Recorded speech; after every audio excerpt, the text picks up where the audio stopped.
Okay, so I'm having a dilemma. Not really, but if you saw my most recent video of me reviewing Portrait of a Lady, I didn't really like it a whole lot at the start because it wasn't like holding up to my memories of how much I used to like it. Um, but I've been smelling it a lot throughout the night, and it's still in my hand, and it smells so fucking good. And it's like it took so long, like it took like probably 2 hours for it to like fully settle in for me, and like I just have not been able to stop like smelling my hand and smelling the tester strip. So like I was frantically looking for a clone of this fragrance. But I know there are clones of it, and, like dupes, but for some reason, like all my research is kind of leading me to like not being able to make a decision of which one to buy because they're all kind of just like not clear as to what is the best one. If you know any Portrait of a Lady clones that are actually good and like compared to the original, let me know. But I was thinking like after like spending all this time like trying to figure out like which one to get, um, I'm like, why don't I just buy the original? Like, why don't I just stop? Like, I know there's people in my comments that talk about this too, but why don't I just stop buying copies of shit and just buy the original form? You know, like buy the original piece of art in the way it was intended to be smelled. Like, I know there's like cheap alternatives and stuff, and not everyone's made of money and shit, but why don't I just stop increasing the size of my collection and just get things that you truly, truly love? Like, obviously, that's a no brainer, but a lot of the fragrances that I have in my collection, they're just things that I've like happened upon and I just bought them out of like impulse. But I haven't really like tried a lot of things and tried to like develop like a list of things that I really need. I just kind of buy things as they come to me, um, or however they were introduced, I guess. But um, I was just thinking like, why don't I just sell a lot of the shit that like I never wear that somebody might get more use out of, and just put like all my money into a certain fund to buying things that I truly like. And I would say that this one would be something that I truly really like. But then I was thinking, well, how come I'm okay with buying clones on certain things that I've smelled in the past, but then now all of a sudden I don't want to buy the clone? And I was thinking maybe there's like this certain thing that we think of or we feel about like a fragrance that has like more of a place in our heart, or like we've built it up in our heads and we've wanted it so long that we need the legit like actual OG fragrance. But then there's just things that you're kind of curious to try, so you'll just buy the clone. But like when do you like really decide that? Because I have only smelled this a couple times in my life, but like I can just tell like already that I would just much rather have the legit one. You know, it just something about owning the legit version of this would feel so much better. You know, like obviously I'll take the legit of everything that I have cloned in my collection. Like I obviously want the legit version, but there's just some things that I just don't care that I have the clone of, you know? Like Altair for instance, like Liquid Brun, like I just don't really care to own that, you know? I don't know why. I just don't care to have the original of that. And I know there's probably some people that would be like, "Oh, I just wish I had the OG, like this fake knockoff, you know, I don't like this. I want the original one." But then I'm sure there's some people that are thinking the same thing about the Portrait of a Lady clone, you know what I mean? They just like it just I guess it just depends on like certain fragrances and like how special they are to you, I guess. But yeah, I guess the conversation that I'm trying to make is like when is the right time, or when should you buy the clone versus the original? When to clone the fragrance, like rather than just saving your money and buying the legit one, you know? Because and also this is another thing because Portrait of a Lady, I know this is the fragrance that I'm using as an example for this video, but that fragrance, like I know on discount sites and shit, you can get it as low as like $280. But $280 is that's a lot of money, you know, even to somebody who is well off, you know, like $280. Some people only make like, I don't know, less than $1,000 every paycheck, you know, and 280 of that, that's a big chunk out of your paycheck.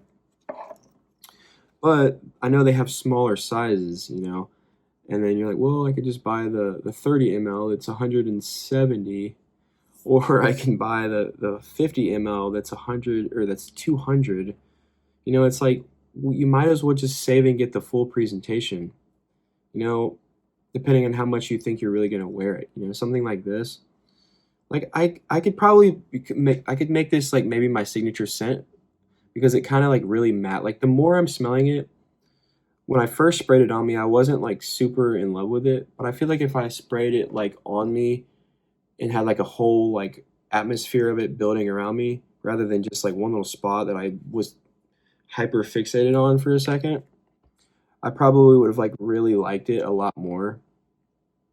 And I think you also are like more inclined to like fragrances when you have like the full bottle and you're like enjoying the full experience rather than just like being a spaz with like these little fucking, you know, like it doesn't feel the same. You know what I mean? But yeah. And like I would rather have the full presentation rather than just buying half of it and it's kind of like a smaller bottle and it doesn't look as nice, you know. I'd rather have the full presentation and I'll just save my money to get it, you know. And it might suck like pulling the trigger on that, you know, like $280 for a fucking bottle of juice, you know, 100 milliliters, but it's like, damn, I don't know.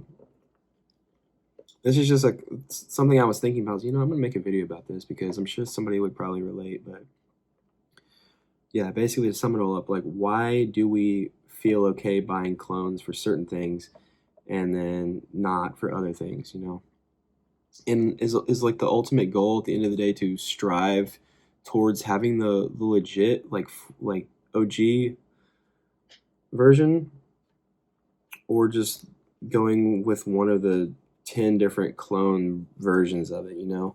And then there's always gonna be people in the comments that say like, oh, this one is not as good, this is missing this certain node, and oh, this one mimics the dry down on the open. Like it's just, there's so many different like variants of these kind of clones, and you're like having to make the decision as to whether like which one you want to go with. Like, well, I don't want to buy this one because they say that it's not accurate to the legit one, and so this is the wrong. Like, it's just confusing as fuck. You might as well just buy the real one, and that way there's no like confusion as to which version you have. You know, like I have the legit one, but like I said, it's at the end of the day, it all just really depends on money. Like, do you have the money to spend on a fucking fragrance that's $300? I think probably 99% of the population doesn't, or maybe they do. I don't know, but I certainly don't. But I wish I did. But I was thinking like maybe I should I should have been more strategic with my purchases and my colognes and stuff because I don't even know how many I have. I think I have like around 60 or more. I don't know. I used to have a lot more. I've had probably close to 100 or maybe a little bit more in my life. But I should have just been like sampling more throughout my whole journey, like collecting fragrances. I should have been like sampling more and just not buying full bottles. But then you would have just spent that money somewhere else, you know? So it's like at least you bought something at that point in time to like basically immortalize that feeling. Now you have it. Like, did I really need this? No. But now I have it and I'll just make the money back, you know? And if I would have saved the money that I used for this, I would have just spent it on fucking food, you know what I mean? Like, at least you have something to take home with you. And I think that's like a lot of people who have like a bad addiction in like collecting and like hoarding. I think that's like their mindset as well. So maybe I'm a hoarder, but I don't know. Anyway, yeah, that was just something that I was thinking about. But because and also a lot of the time, like some clone brands, like they do a nice job with their presentation and stuff, and they do recreate the scent like one to one. But then sometimes it's like, oh, this is only 90%. Like, can you live with that 10% difference? Because in some cases I can, but I think in some situations like Portrait of a Lady, I don't want to like sacrifice that 10%, you know, just for a cheaper price. Then it kind of feels like you don't have the same scent, you know. And this is like kind of a work of art actually. Like the more I smell it, I'm like This is kind of unbelievable that somebody was able to make a fragrance like this. And, like, I went and got food after I made that video, and I sprayed the 1.5 sprays that you saw in that video, and I was like, "Holy shit," like, this is, like, flooding my room, and I'm smelling it everywhere I'm going, like, that's how strong this shit was, and it's just creating, like, this whole atmosphere and, like, mood that I just really like. And I think if you're a person who's, like, into gothic themes and you're, like, sort of artsy and you're, like, a person who reads a lot and you, like, romanticize, like, rainy nights and dark shit like that, like, I don't know. I think it would be, like, a perfect scent for you. If you're, like, a goth chick, I think that'd be kinda cool. You, like, into vampires and shit like, that'd be a perfect scent for you. But, you definitely have to, like I wish it was a little sweeter, though, but then also I'm like, "Well, fuck, maybe it's kinda perfect the way it is." But I'm just kinda confused why this fragrance is still like $300 or more, and it's like 15 years old. Like, don't you think the price would have came down a little bit? I don't know. But I'm just yapping at this point. I don't even know what I'm gonna call this video. It's just like when to buy the clone, when to get the OG. I don't really know. But yeah, let me know what you think in the comments. Yeah, also let me know. I don't know. Let me know if there's any clones out there, clone fragrances that you have that you wish you just saved up and got the original for. Or let me know if there's like a clone fragrance out there that just like certainly does it for you despite it not being the original, you know. But yeah, I think that's about it for this video.